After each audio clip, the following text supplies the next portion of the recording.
Of the Indie Spotlight. Today I'm joined by Vaughn. How's it going, man? Yeah, I'm great, man. How are you? Doing good, doing Wicked. good. Thanks for joining us, man. I really appreciate you coming along and to talk about your comic. I've been a huge fan for a while now because it just something about it caught my eye. I think it was a combination of the visuals and the themes and just the characters Yeah, themselves. I've been getting I'm excited to talk to you about this. great, man. I'm really happy you had me on. Thank you for that. Oh, you're welcome, man. So, for those who maybe haven't heard about you or don't really know much about your work, would you mind telling us about your project and about Yeah, yourself as so well? I'm Vaughn. I live in Oklahoma. I'm a guy that's loved comics since I was wee big. And Mhm. I went into my first comic book store at about age 8 and picked up Wolverine, Ninja Turtles, and I think like some Frank Miller Batman. And I think the Wolverine was Frank Miller as well. Anyway, it was kind of life changing, and it was my first introduction to comic books being this fun, crazy, over the top, violent action, just awesome medium that I fell in love with, and I've been in love with it ever since. So over the years, I've made comics off and on, and then I went to film school for a little while, and I worked my ass off in screenwriting. And I don't just mean like doing my assignments. I wrote script after script after script. I started taking on script jobs for people. Some of my professors were coming to me to write their scripts for their big Wow. projects. So it was I like worked my way up as much as you can in like a college setting. Nice, man. And I was getting movies produced. I made a few short films. I lived in That's Chicago awesome. for like about 10 years. And then I got out of school, and then I took on the world, and it kicks your ass. There are no job. There's no job for a screenwriter in Chicago. Chicago needs editors or something. Like Really? if you can, Wow. yeah, you're not gonna. It's not that type of film town. It's very different compared to like LA and stuff.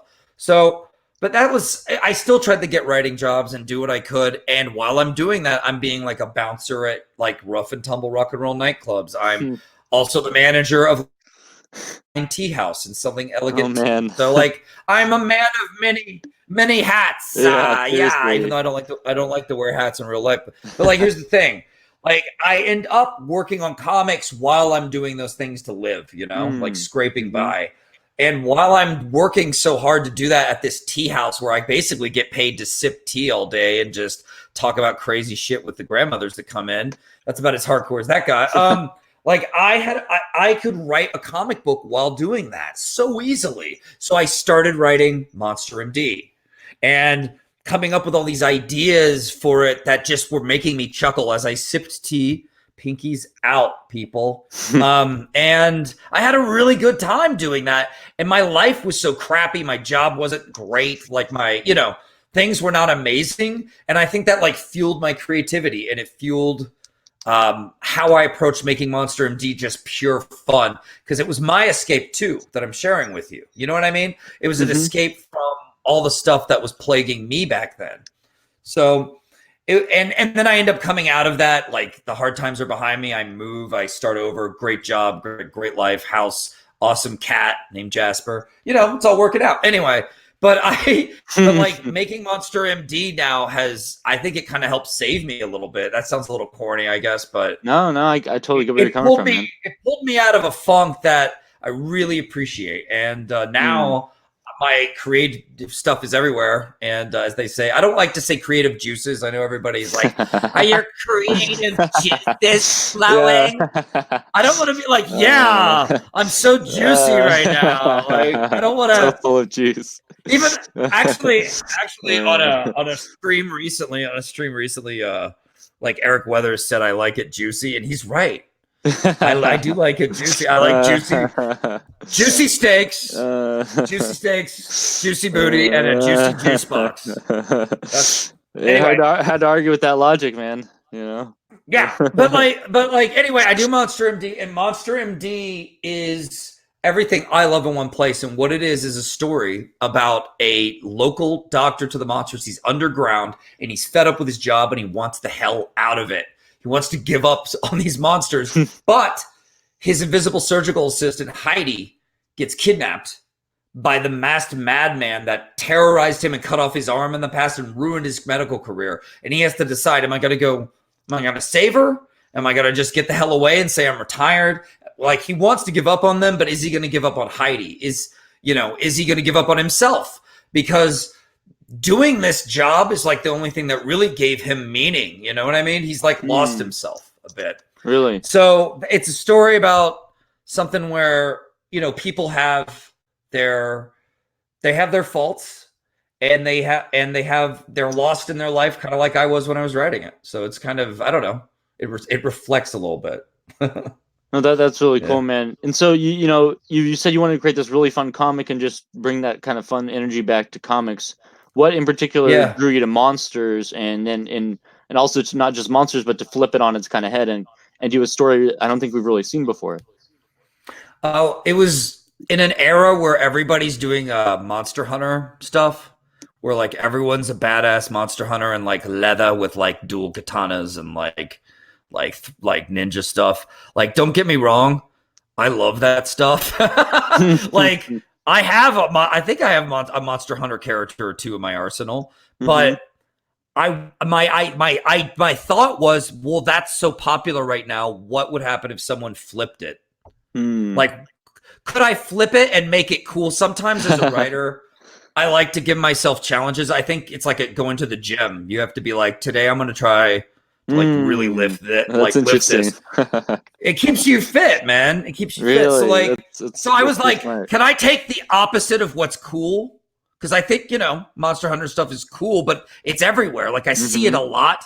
So if I flip it, will it be a cool original idea in which you don't see a lot, which will give it an extra, like, vanilla frosting or whatever? Like it gives it a little pep, right? Yeah. And like that's the type of thing that draws me to ideas. You have to be more than just in love with your idea. You have to be kind of insane for your idea. You have to be a little obsessed with it, and because you're going to be stuck with that idea for a while once you make a comic, because comics take a lot of time and patience, But yeah, that's pretty smart advice, honestly. I think that people should listen to that. But I left off your question about monsters. Sorry. Monsters have always been in my bones. Like I've got models of the Wolfman and models of Dracula, and I painted those when I was like in first grade. So I'm like, I just love old time monsters. My parents raised me on them. The monster movies in the 80s were amazing. I grew up with amazing 80s films that have been an incredible influence on all of my work. Okay, yeah. Flash Gordon being one of them. And Monster Squad, Elvira was back in the 80s and blew up. Like, so comedy and horror. American Werewolf in London was very popular and kind of like a cult hit. And dude, like, I loved that movie. I wasn't allowed to watch it, but I would sneak and watch it. It makes you love it that much more, right? Oh yeah. I end up having this like pedigree in my heart, right? Of like what I loved growing up, of like monsters are in there, man. Like Monster Squad and vampires, like in Lost Boys. But if you notice the running theme with the movies I'm saying, they all have horror and cool monster stuff, but they also have good, sharp comedy. Now there lies the Monster M.D formula, man. The secret is it's in the past. It's in the 80s where the good stuff happened and it influenced me. You can call me. So like I'm not like, but when you read my book, it's not going to feel like Stranger Things. It's not an homage to the 80s. It's fueled by the 80s, but it's not an homage to it. That it's just fueled by it because that's my creative style. But I do other types of styles and books that have, they're influenced by that type of philosophy of fun. Because I think 80s movies just had they cared about story while getting a little wacky and having fun, It was cool. It was art. It still had art to it. It still had a soul to it. And that's what I feel like is starting to lack in a lot of these kind of cookie cutter movies we're getting. Oh yeah. But especially a lot of the horror and monster movies in particular, I think suffer from that these days. Yeah. That's pretty cool. If they would give me a chance to write them some horror scripts, I would like help bring horror, make it interesting again, man. Because they're relying right now, horror's relying on those weird hipster movies, where like they're like, the horror is so visceral, it's so real, and like they always end up showing a guy with full frontal nudity with his dong flopping around by the end to like scare you. Have you noticed that? Like, oh yeah, hipster horror movie. Anyway, but like I I would bring it back and make it have that 80s like fun and flair to it again, and people could get into we'd bring back some of the good synth sounds from the 80s horror that everyone loves. The deep like synthesizers. I don't know. We could make it cool, man. I started developing some remakes of 80s horror stuff for fun, but I never like went through with it. Anyway, that all influences Monster MD intensely. But as an actual script, it's very much me. It's my take on how do we make monsters and horror fun and interesting again, and explore it from both a scientific way and a hilarious way at the same time, and get the right balance of it. Add in a lot of manga style action, because I like hardcore, intense, fast action. You know, nice. Yeah, I'm a big anime fan myself. Great. It's all about the balance. It's all about that balance. That's cool, man. Yeah, I like how you got multiple. I like how you have all these influences coming together to create your own creation and really put your own spin on it. Now we have. I want to. Yeah, you got to steal from what you love. Oh yeah. You know, I think that's. I think I can't remember who said it, but they were saying it basically came down to like taste is basically all the ideas and all the things that you like yourself kind of boiled down into some like a singular idea, like kind of, you know what I mean? Like it's all the influences in your life that really create that taste that you have. So, and I think that's as a creator, I think that's really important. So I think I see that in you. So I think that's what kind of drew me to the project, was seeing that kind of creativity from you. Yeah, thank you. I spent so much time as an artist trying to figure out what it was that excited me and fueled me, like what my style was. And in fact, when you're young, you think that your style is this, like, I'm too witty for everyone, I'm too clever, and like it's more narcissistic. But then as you get older and humbler and hopefully wiser, right? You start to realize your style should be influenced by what you worship and adore and look up to. It's not about you. It's about paying homage to your gods, so to speak, to your creators, to what carved you out as a kid. Even if it's way out of style, because I spent a good chunk of my life where like people made fun of the 80s straight up. Like the 80s was not cool, bro. And like I never told them I was that into it, but I still like love the music and stuff, you know. But I was like a closet 80s kid. And then as I got older, I was like, dude, my styles, as I've created and made stuff over the years, I look at my stuff and look back at the movies I love, and I start to see these similarities. And I just had to come to the conclusion the 80s had a huge impact on me. The 80s sci-fi and fantasy stuff, Conan, and then you get like funny movies like The Goonies, and you get all these witty, funny, weird, offbeat, artful movies that like really inspire the way I want to create, you know. No, that makes a lot of sense. Yeah. Now we have a question here in the from the chat. I'm gonna bring it up on the screen. Dollar Coins asks, "Hey Vaughn, I use the 4-act structure for a lot of my writing projects, unless it's something specific. Do you use any writing formulas as well?"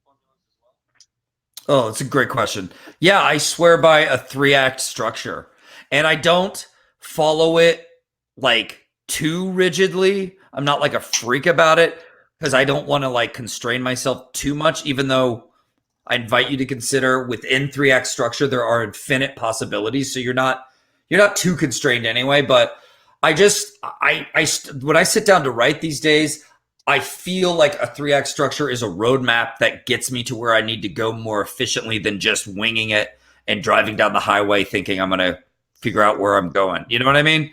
I need that roadmap. So like before I start writing, I do like, first I fill like a bunch of notes with ideas. Then I fill a bunch of notes with like lines and ideas for lines, and like start to formulate story ideas. Then I end up writing like a step outline of like this happens, and it's this full like step outline, and that will be in 3-act structure for sure. That step outline, like the outline isn't going to be done until I fit it into a good 3-act structure with a solid beginning, solid middle, solid end, and some cool twists and turns in between those. That's when I know I have a good story cooking, man. Once that starts all filling out right, you know. Wow. So 3-act structure, I recommend learning it through studying Star Wars and reading up on the hero's journey. And there's the book, what is it? Hero with a Thousand Faces, Joseph Campbell. He's amazing, and he will get you into the soulful like meaning and metaphors behind storytelling and the art of the hero's journey and what is it that resonates with us as human beings about it. That's what's so cool about fighting SJWs, is because I know we're right to fight them because we believe in the hero's journey and they don't. And believing in the hero's journey shows that we actually do care about good story. We actually do care about heroes that struggle and all these things we're preaching. Whereas I don't think they even get what the hero's journey is, nor do they care, So I don't know. They want to take that away. And I think that sucks because the hero's journey unites all of us as humans, and all of their stories kind of divide us up. All their stories are like, that story's not for you. It's for this little compartmented people over here. It's turning into this weird division and fandom that's really unhealthy. And anyway, but yeah, 3-act. I went off on a tangent. Sorry, but 3-act structure. Do it. Do 3-act structure. 4 acts. I guess that's like Shakespeare. I don't even know what 4 acts is. I guess it's like a modified 3-act or something, maybe. I think actually Cal told me what 4 acts is. I think Cal says he writes in 4 acts. Really? I just feel like 4 acts is just 3 acts, but the 3rd act is longer or something. I don't know. Yeah, I could see that, or maybe it's subdivided. I don't know why, or something. Or maybe like if you write in 4-act structure, you like the symmetry of it better or something as a writer, or maybe you like it has an extra. If you have 4 acts, then you're gonna have an extra turn. You're gonna have an extra like moment where everything changes, and that's crazy. Like maybe people just like that. I don't know. that little bit extra there, Yeah. That's an interesting take on it. That's really cool. So we talked just a little bit before going live. We started talking a little bit about how you recently came off success on Indiegogo, and I was curious how you've been feeling about that, and just how are you handling this success with this book? Is this your first campaign by any chance? Oh, this is my first campaign. Really? Well, it's a lot of success for a first campaign, and you should be proud. I'm sure you are. I am. Yeah, I'm really proud.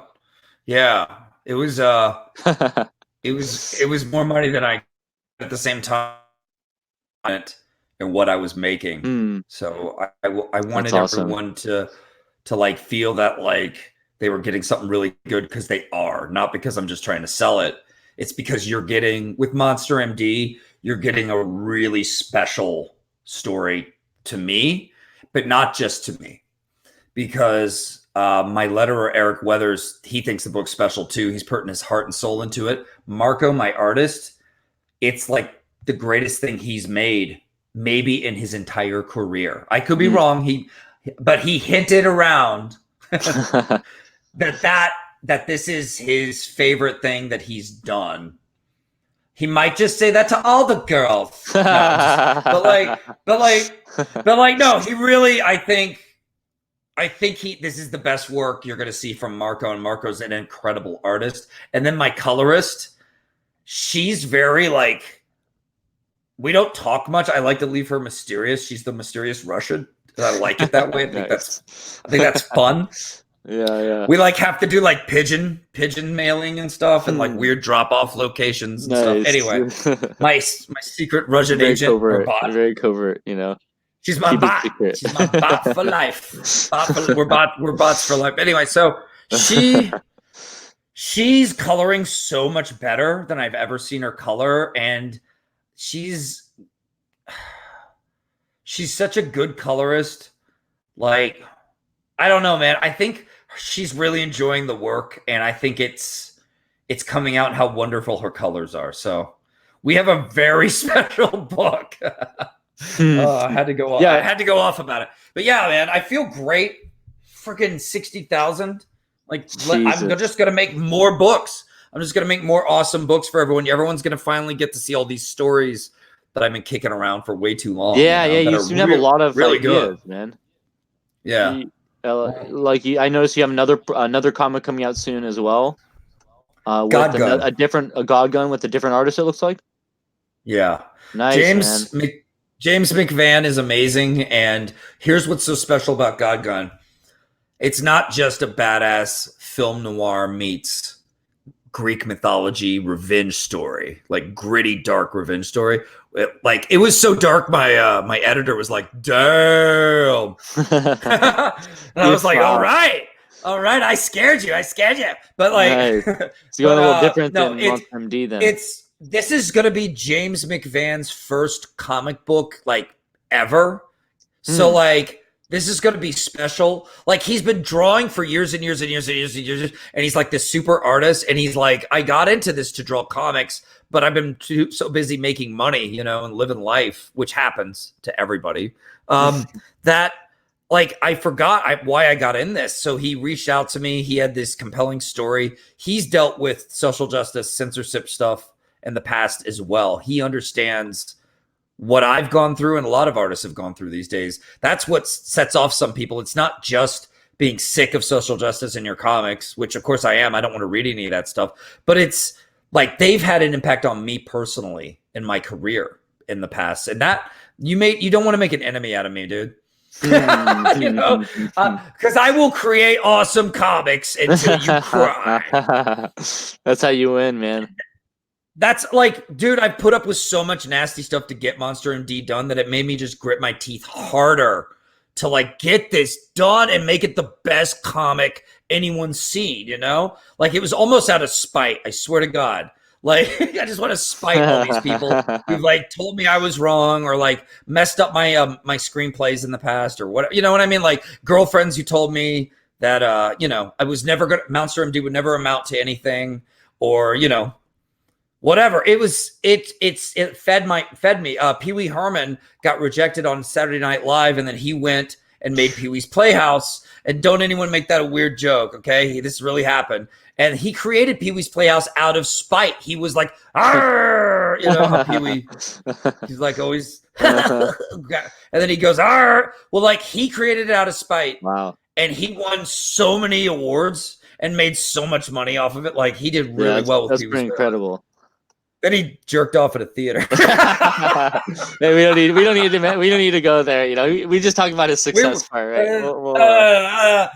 He's a good man. He's a good man, exactly. Love him as Pink. And he's hilarious. He's a dad, hilarious actually. performer. You know, he's actually he is. I think he's. I actually really like Paul Rubin. I don't care what he did in a porno theater, like everyone else was doing that too. I don't think that makes him a horrible person, but I don't care. No, man. That's like these days. That's lightweight. That's lightweight. These days, people do way worse, and they get in no trouble. They just walk it off, man. I'd like to issue an apology statement. It's the times, man. It's the times. But so I was wondering, would you mind if I pulled up the Indiegogo campaign and we took a look at some of the art and just take a look at the page real quick? By all means. Sweet. Let's do some screen share here. Share that screen. Dude. There we go. Sharing screen. Oh yeah.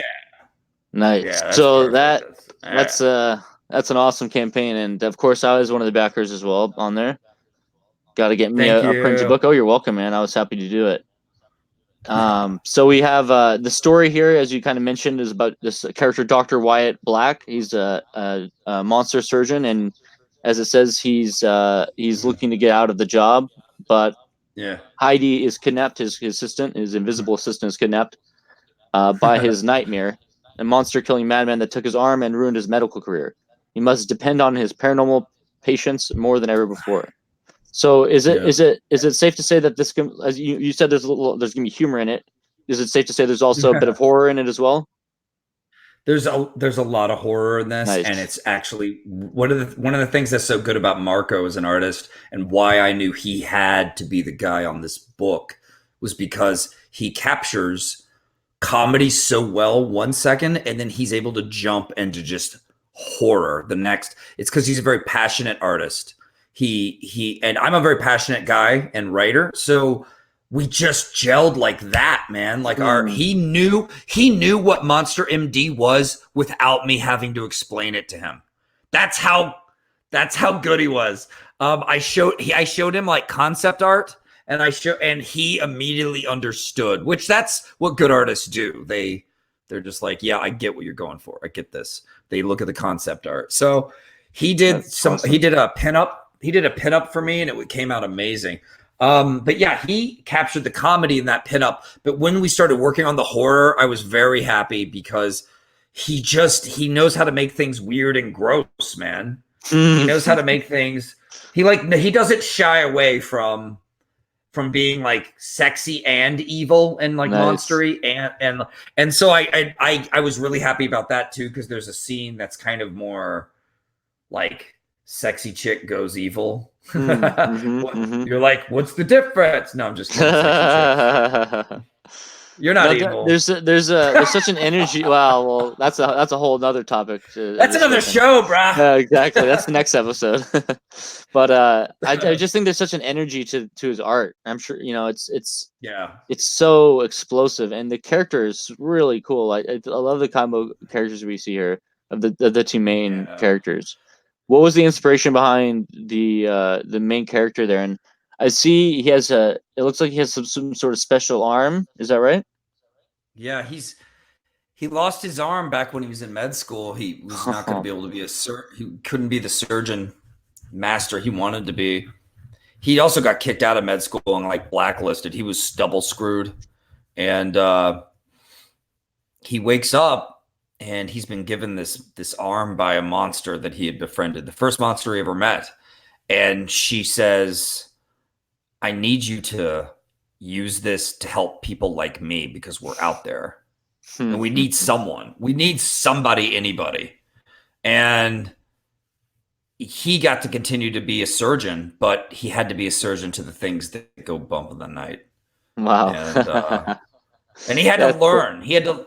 He had to learn, but we don't see that him learning in this. When you see him in this, he knows what's up. Like he's it's like a job that he's done for a little while. There's been some time, Yeah, you gotta to be as jaded as he is and want to get out. I think you got to be through some shit first. So that's he's no newbie on this. He's a veteran. That's for sure. And Heidi was inspired by I Just Love the Invisible Man, and then I thought, what if he had an invisible surgical assistant? And it works so perfectly wrapped in bandages. I mean, that's great. Yeah, it's just perfect. You know what I mean? Like exactly. It's a perfect combo. Yeah. No, that's great. Yeah. When your ideas are entertaining you the whole time, keep going down that rabbit hole because it's going to lead to good things as a writer. No, that makes sense. Keep yourself entertained before you try to entertain other people. You know what I'm saying? That's great advice. I've always been of the thought that if you like something, then there's good chances that other people will like it as well. Yeah. Oh, definitely. Kind of along the same lines. Yeah. So I approached this campaign as if I were a comics pro. And so I made it the real deal and really tried to push myself to make all this happen. And it's going to happen. It's all in the works. It's all going really smooth. I'm really happy with it. That's a gnarly page right there. Yeah. This is Marco letting out the monster. That's awesome. Marco is I studied art in Italy briefly, and Marco's Italian. Those people know what's up, man. Okay. Wow. When I lived there, I felt like I lived in a way more human, passionate, fun world than I do here. And I try to recreate that here, but no matter how much wine I drink or how many women I bring home, it doesn't matter. It never brings you back quite all the way there, does it? It's not my Italy. No, here's the thing. People there were really honest and they were really passionate. And I loved that about them. And I think that comes out in Marco's art. I don't know what his personality's like, but his art if I had to base it on the art, I would say there's a lot of passion to this guy. And that's why he works so hard. And that's why he does so many different projects at once, because he's such a badass. Wow. Good job, Marco. Marco should be very proud of achieving a book that's this long. It's going to be 128 pages. Wow. That's a full graphic novel right there. Yeah. Yeah. You're getting when you buy from me, I want you to get like something juicy. Like And and he does both the line art and the coloring. Is that right? Tanya Wicker, my Russian agent, does the coloring. Oh, the Russian agent is the colorist. So it's a team effort. Man, their work Yes. complements each other incredibly. Yes. It's Like amazing. one of the things I'm proud of when it comes to myself. This is like a humble brag. This is a humble brag, I guess. Nice, But yeah. I found her first and worked with her on a previous version of Monster MD, and she was my favorite part of the comic. Well, I liked my writing and a lot and the characters, and I really liked the jokes. The story wasn't 100% there for me. It felt like a little bit like a short film instead of like a big, juicy, like heavy graphic novel, you know. Mm-hmm. And the art wasn't there for me, but her colors were always so gorgeous. So we shut down that old version of Monster MD, and I have to move on and make this big decision. Like, do I just start fresh, work on other projects, other stories, or do I go back to this one that I've been banging my head against the wall on, having all this like bad times with this bad art? This artist kind of screwed me over and took my money type thing. Mm-hmm. So it was there was a lot of negative juju around it. And what I end up doing is just saying, man, Marco is the perfect artist for this. And he said yes. Like him saying yes was so important to whether or not I was going to do this. And then when Tanya said yes, I was like over the moon because I knew my eye for design, my eye for what works artistically. I knew that when you combine them, it was going to be this book that just like blows minds. Mm. And so far, everyone's reaction has been pretty positive. Oh yeah. So I'm really happy to like have had the ability to put them together. I'm really lucky to have had them like both want to work on this. Yeah. Yeah. It all came together so perfectly. And yeah, I could see why it's hard to do. That's hard to do in the comic world, man. Like that's tough. Yeah, and once you excuse me. Once you get a team like that together, yeah, you want to hold on to that. That's something definitely to value, I think. Well, here's the thing. Like, you do want to hold on to it, but I don't want to like freak out about it and just like. I mean, there is a part of me that wants to like work with them forever, but like I want to work. I love artists and I love working with people, and I want to like be one of those writers that could do well with like a multitude of artists, like some people do. You know what I mean? Like some of the cool, like so I think some of the writers I respect the most do like sometimes they do work with the same amazing artists and just make amazing stuff, and I'm like a huge fan. But other times I just want to be able to like do different types of stories with, and then you utilize different types of artists to make that story the best it can be. You know what I mean? Like the story I'm doing now with God Gun is a film noir, and James McVan knocks it out of the park. I mean, it looks beautiful and yet like grungy and kind of messed up at the same time. It's like an amazing work of art. And like I think Marco would probably not be down to do something like that. Like I would still trust him with it, but it would be different than what I'm doing with James, you know? So I think I'm really lucky to have James. So it's yeah, man. Like I do want to keep working with them though. I will say this. We've all pretty much stated that we understand. Well, wait, maybe I still need to talk to my colorist, but Marco and I pretty much get that there needs to be another Monster MD in the future. So he said hit him up anytime. That's awesome, man. That's great to hear that because yeah, I would love to see you guys continue working on this together. I see a lot of little details that are really interesting. I see there's like a AC/DC style bumper sticker, but it says ADHD. That's kind of funny. That's me.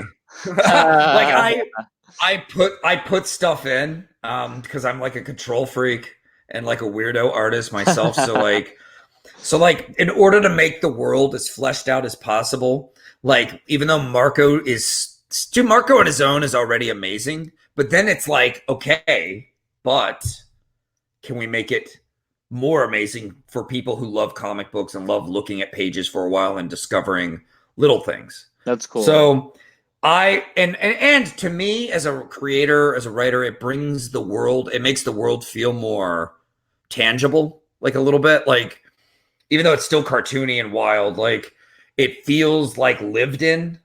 there's graffiti, there's rust on the truck, graffiti, there's little stickers, there's like there's all kinds of interesting little things to catch. Yeah. I was gonna say, like, this one I looked at and it actually hit me. It didn't hit me at first until I realized what was going on here with the smoke filling the lungs and creating the outline shape. That's a fun touch right there.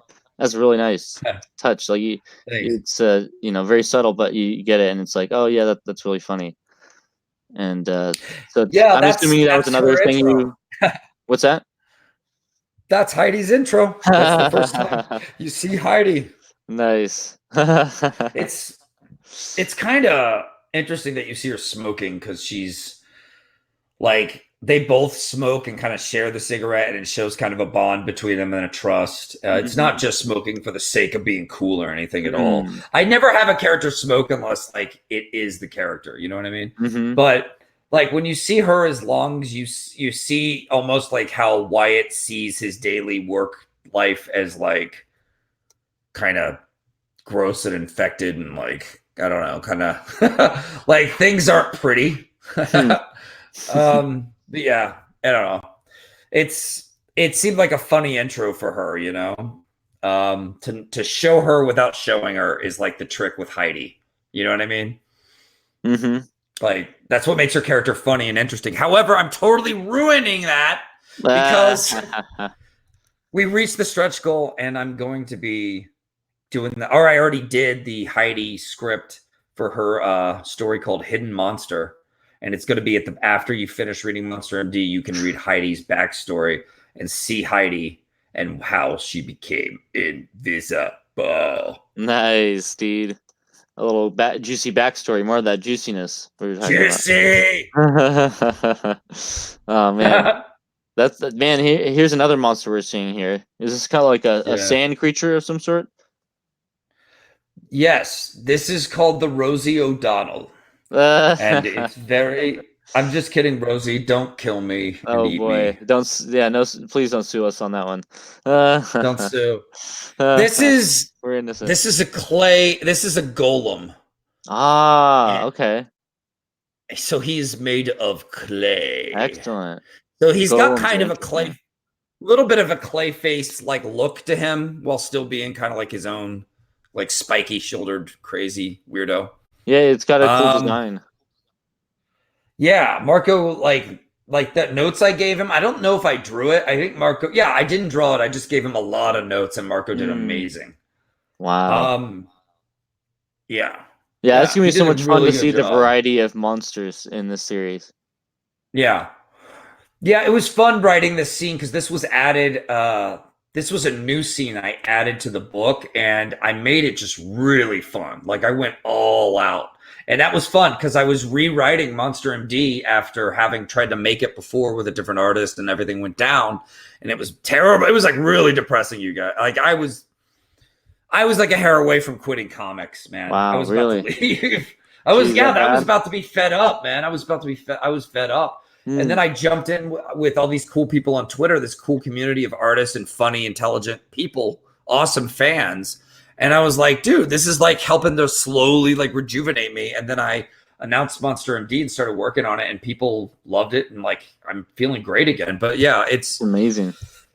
Yeah, I wrote this scene, and you get all this cool you get more action, you get another crazy monster, you get some fun jokes, you know. Yeah, this totally gives me that vibe of the anime type action you were talking about too, with the fast paced, quick action here, and it still keeps the fun with it, you know. Yeah. We got a poop jar here at the bottom. Do you remember your breath mask? That's important when you're handling a poop jar. Yes. It's good to have regulations and warning labels. It's very important to have those in place. Otherwise, accidents may occur. This is true. Wow. She's got her breath mask on. I see she's loading it into this injector here. Yes. It's time for a hot shit injection. Oh, boy. Oh man! So we're gonna look forward to that. Sorry, guys. Hey, it was fertilizer. To be fair. That's fair. Yes. They don't just have poop in their. Although I see got some on his arm there. Is that what that is? No, No, it's just the skin's flaked off. Really? Is that like a dead arm then? Yeah, it's dead. Well, it's Oh, undead. it's an undead It's arm. mostly Mostly dead. dead. Exactly. So that's why he's able to operate on these monsters because of the undead nature of the arm, I guess. Is it kind of the idea behind it? No, Oh, like really? it's Oh, just interesting.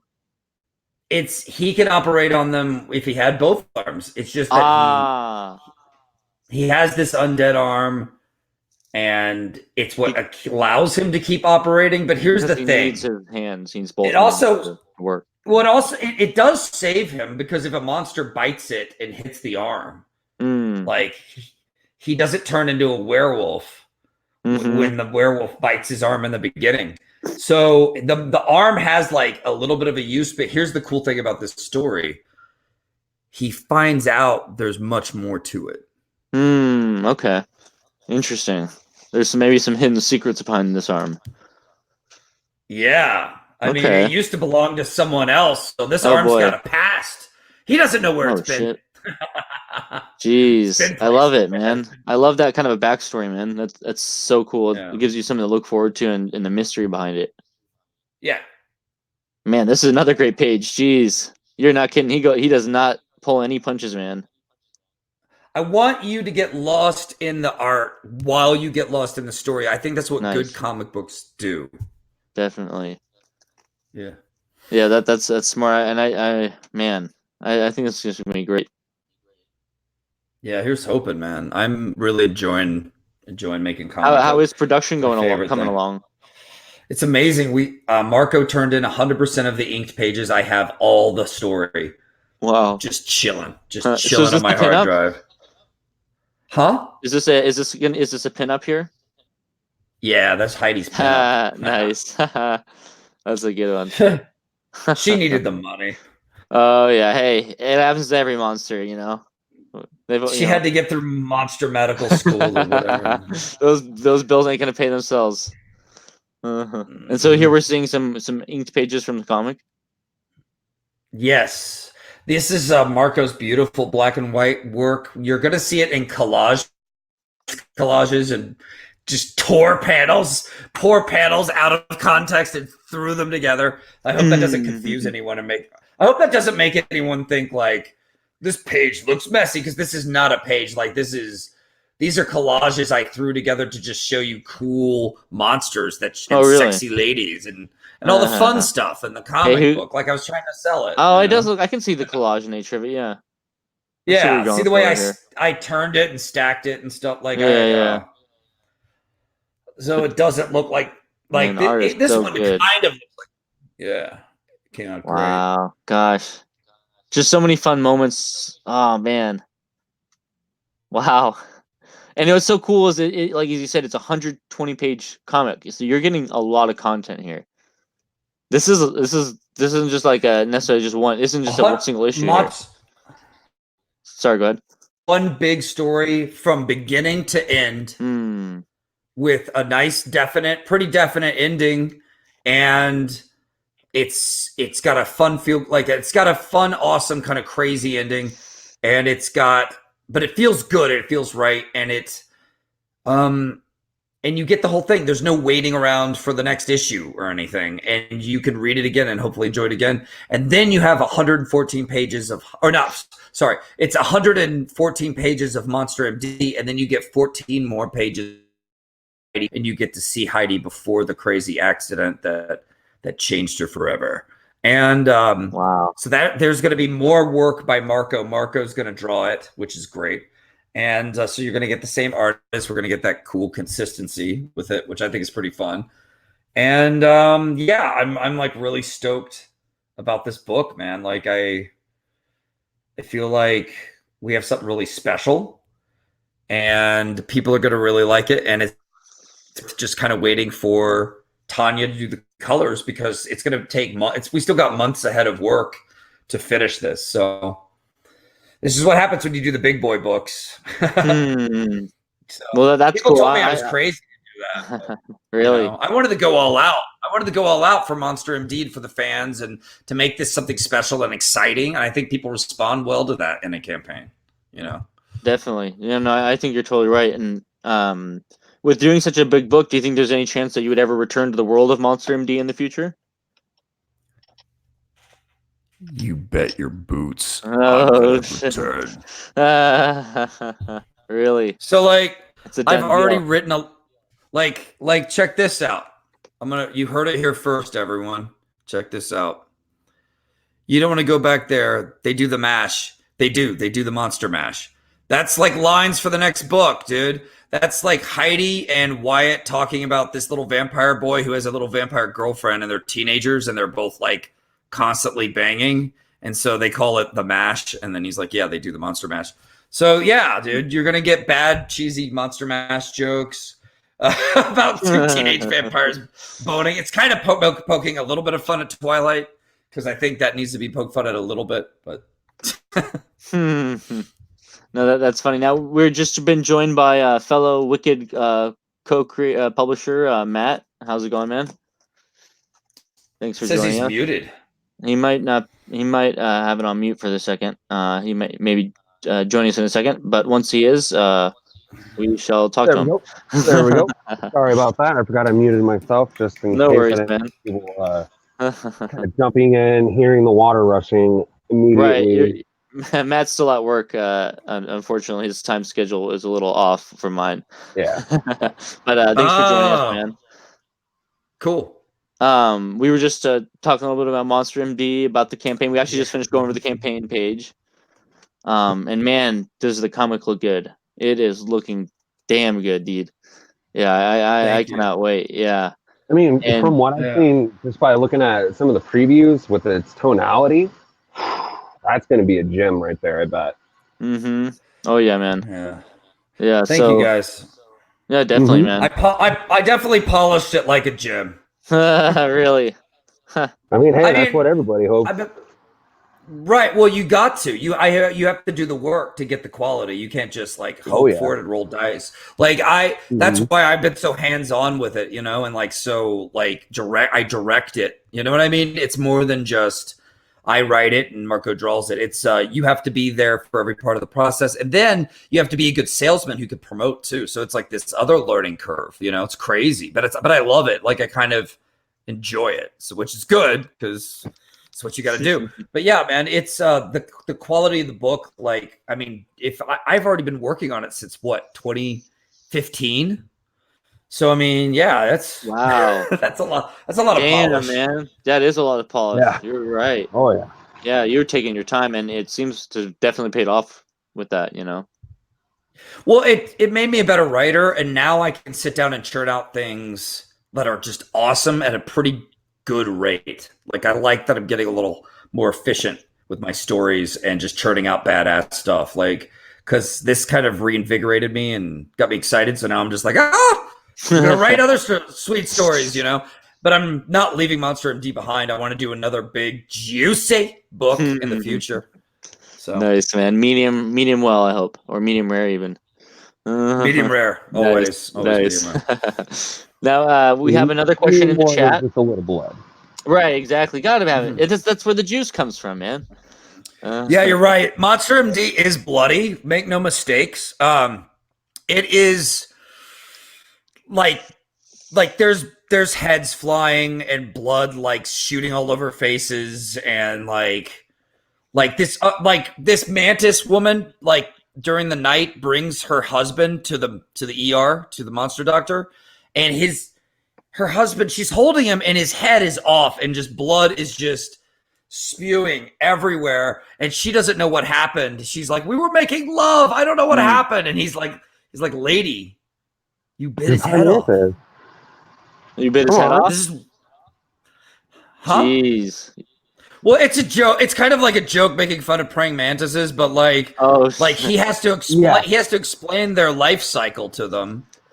And like, lady, like, it's the cycle. Don't worry about it. Like, that's just the way things go.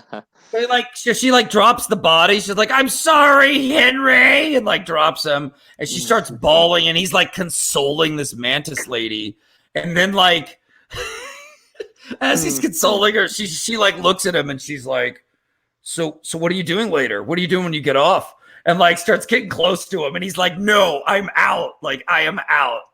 But yeah, but no, back to the blood. Like there's a lot of scenes of like nasty, like over the top horror. There's arms getting cut off. There's people getting thrown out windows. There's it's creepy. It's nasty. It's bloodied all the right ways. So yeah. I don't want my stuff to just be cartoony. I want it to be bloody too. I've always liked bloody comics, to be honest. Oh yeah, me too. I'm a big. It's interesting. One of the things he kind of gave me a John Constantine vibe a little bit. Kind of that kind of a hard edge to him. Yeah, he definitely has the hard edge of Constantine, but he has he uses a little more science. Right. Mixed yeah. with, like I wanted to come up with a cool blend of science fiction meets supernatural. Probably because Ghostbusters, Right. Going back to your 80s, love of the 80s, man. Yeah. Right? Yeah. Going right back. Well, I mean, to be honest, the 80s had a lot of creativity when it came to a lot of things like that, like subtly creating horror with action. I mean, that's what The Predator is too. And that came out, I think, 88, 89, like at the end of that. But I mean, look at the beginning of the 80s, RoboCop, a bunch of other things that came out during that era. They were highly sci-fi, but with a little bit of supernatural, and they had nice blends of like gore and dark tone, but they had upbeat, I don't want to say like endings, but like the tone shifts from like being like this dark and gritty to something that's manageable and people can actually like get behind in a sense. Right. Exactly. And that's, to me, it was, if you think about the people creating back then, motion pictures, we were going through an interesting time in the 80s, and technology started moving faster. And some cool breakthrough inventions started happening, and people started getting TVs in third world countries. They started to get TVs, and just like the internet kind of started in the 80s. You know what I mean? With the ARPANET, all that stuff. And so it was like this, and there was this optimism in the air, and it was this exciting time. And films, the rating system was different back then. So it was kind of like the Wild West for all these different bizarre, creative, fun people to come in and experiment and do crazy, fun, over the top things that you won't see nowadays because the studio won't let it happen. Or, you know what I mean? Like, we don't get to see that as often unless you really seek out like the indie filmmakers out there, probably on the internet these days, in order to find them. But, and I think that energy and that raw entertainment back then and how creative it was has been a huge influence on me and how I approached Monster M.D. And I mean, that's smart because, I mean, what you said is actually really true. Because a perfect example of new creative ways of doing things versus the old ways. Like you might not know of them, but like the old internet phase of like Slender Man and all that kind of stuff. Like if like indie people created a series for it, that if you were to compare the movie that just came out, I think maybe 2 years ago versus something that came out almost 10 years ago, everybody loves the older one, which is the indie version versus the studio made movie. Everybody, you're talking about Marble Hornets, man. Yep, Marble Hornets. I think one just ended recently, and that one's been going on for 10 years. Called, I think Everyman Hybrid or something like that. And all of those are Slender Man related, but everybody loves those rather than that movie that came out. Right. And that's a very interesting time to be a creator. We have better technology. We have better ways to make films that look believable and awesome in their own way. And we can use it to make films in our backyard if we want. The sky's kind of the limit. It's still, at the same time, if you want to pay a crew, I mean, it's still so costly to make a movie now, though, too. So it's kind of a double-edged thing. But I think that there's still so many creative people out there. They're just kind of in the underground, and that's just where they start until someone breaks through with something big. Sometimes, like that could happen musically.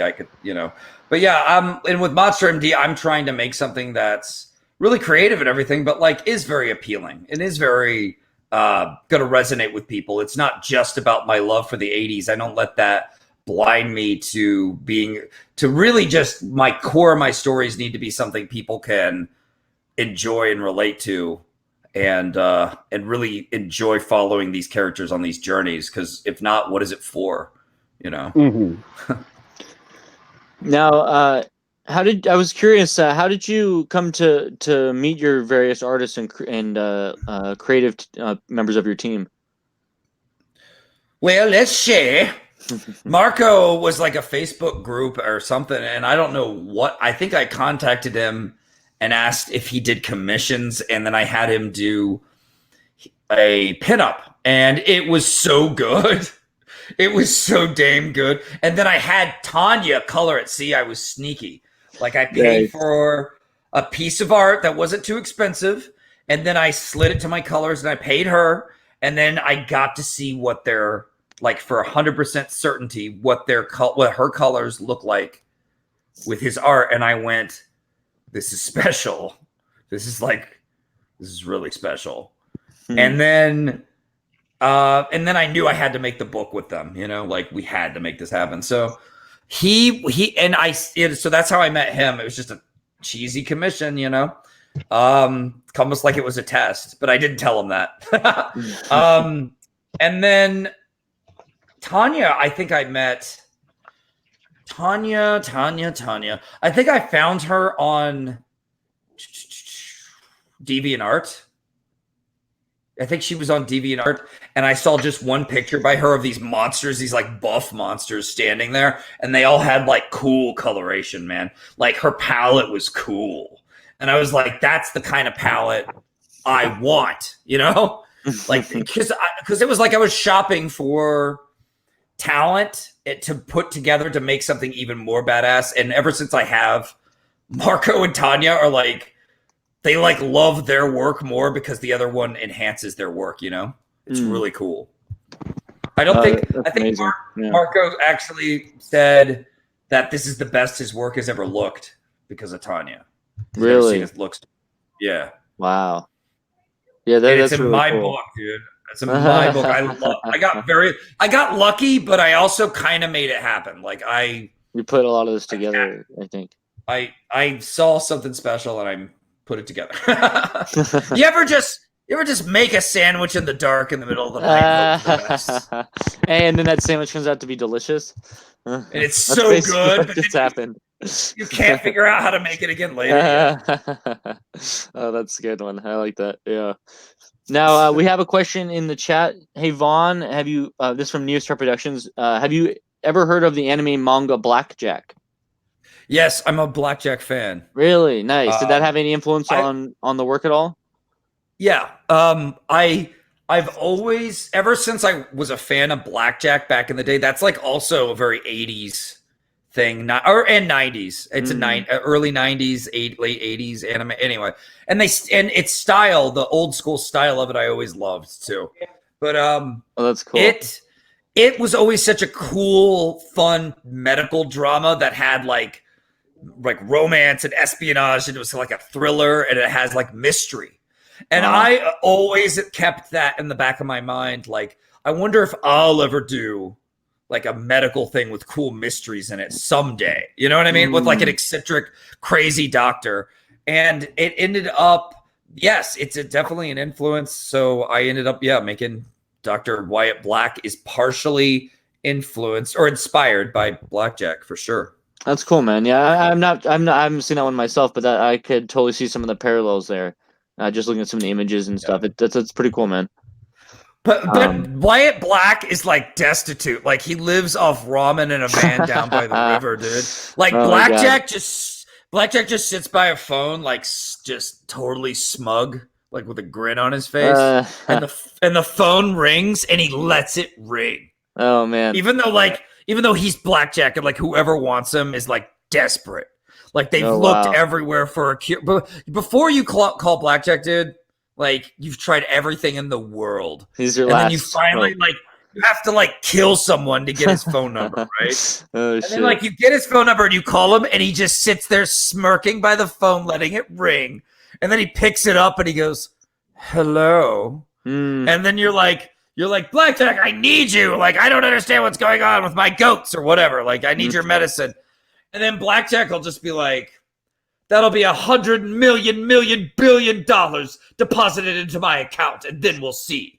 Like, he just like bleeds people, dude. Damn, and they're always like brutal. They're always like, that's no problem. Damn, dude. They're like the super rich. They're like super rich. But Wyatt, like, he has to like clean people's wallets out without their permission. Oh, like, boy. Like he steals from a werewolf, dude. Really? He steals from a werewolf and cleans That's his wallet out. That's a bad idea, man. That is not a good. Whatever, dude. Hey, whatever. Wyatt was like, whatever, right? Yeah. Wyatt was like fed up. He was like, is there anything to get home on? And he's like, yeah, your paid, feet, right? It's your feet. He's like, get out of here. Yeah, man. Guy's got to get paid, so I get that. Yeah. I wanted Wyatt to have more of a. I think Wyatt would be more appealing than Blackjack if he had more of a blue collar, like regular guy thing. You know, I totally agree. He's still special in his own way, but he's not some like super badass through the roof. Like, you see him be afraid. You see him get hurt a lot. You see him really struggle. I mean, that's what good stories do. No, that's so true, man. Nice, man. And so the book's in production. It's everything. You got all the inked pages. Things are moving along. What is your projected release date as of now? We're looking at, to be safe, I want to be safe on this, early 2020. We're going to be sending out books. We should be finishing the book in November, but then we got to go to printing and packaging and everything. We got to get Eric Weathers here to sign books with me, and then we're going to send it all out, and everyone's going to get an awesome package. If you got a book, you're going to get a patch, a bookmark, a button. You're going to get the Heidi story. You're going to get the fan art gallery. You're going to get good cover stock. I might splurge, and even though we didn't hit a stretch goal for it, I might get like foil lettering, make it like a special book. Wow. That would be something, cool, man. Yeah, that would look nice. Cool. My whole philosophy for the campaign was give everyone everything. Like, make it really fun, and make it something where like you're really giving people something special, more like that they're excited to get, you know. So that's awesome, man. Well, I think we're getting close to the end of the hour here, and we're going to start wrapping up. I always like to ask a couple questions as we kind of go towards the end here. Is there any kind of messages or anything that you'd like to bring to your audience through your work in Monster M.D? No, not really. I mean, I want you to I'll give you a message right now, man. I want you to forget about all the things that are bothering you and that you're afraid of, and just like hang out in this world with Wyatt Black and Heidi for like a little bit. And like, I hope you enjoy it, and think of it as in the same fun, kind of crazy way I do. It's not a perfect world.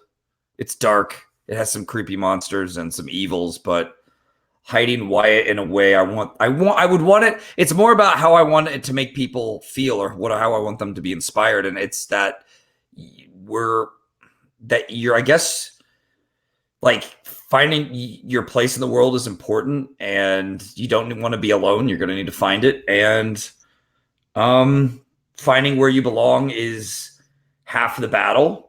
Being strong and standing by your convictions is the other half. These are things you could take from reading the story, but I didn't like set out to say it. I just set out to tell an entertaining story, and then you look at it and go, oh, well, there's some real human morals in there, or, you know, things to live by, you know? So it's... That's awesome, man. It becomes it's a deeper story than just wacky entertainment. It's got these real characters with real desires and relationships and craziness, and it's find your place, man. It's about finding your place. That's awesome. So people come in for the journey and to have a little bit of fun with him in that world, but maybe they'll find something along the way that really sticks with them and speaks true to them. I hope so. Yeah. I hope so. That's awesome. Yeah. That's really great. I don't overdo it, but there are some moments, man, when it comes to like whether or not you're going to do the right thing, and moments that are good when it comes to comics. You know, like the hero's moment, if you will. Mm-hmm. Going back to what you're saying about the hero's journey, right? Mm-hmm. And finding out that maybe you think you're better than you are, and you need to start just trying to appreciate what you got. You know what I mean? Yeah, that makes a lot of sense. Really, like I to me, the best stories are just those broad, universal things that we can all relate to, and that's why people get into it. You know, and you kind of want to be that character after a while. You kind of want to be Dr. Black because he's interesting, he's cool. It might seem like he's got a cruddy life, but it also it has its fun moments, I guess. Yeah, no, that's great. I think there's a lot of good messages to be had in that when you look really deep at it, like you said. Yeah.